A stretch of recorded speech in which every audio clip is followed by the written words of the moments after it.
Yo un día pensé, oye, ¿y por qué no ser actor? Y entonces la gente me decía, ¿pero tú estás loco? Y yo digo, no. Me decían, ¿pero cómo vas a ser actor?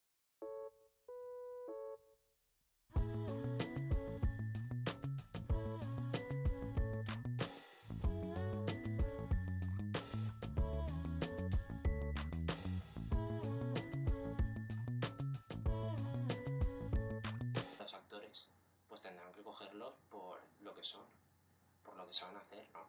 Creo que hay un momento en el que si tú destacas y te haces ver, es muy posible que te cojan. Pero si estás nervioso, no sabes qué decir, no sabes qué hacer y no eres tú mismo, está claro que no te van a coger.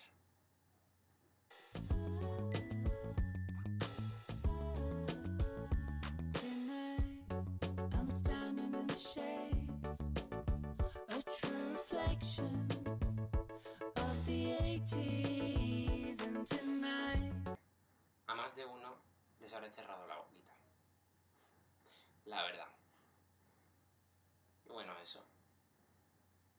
Para que me conozcáis un poquito más.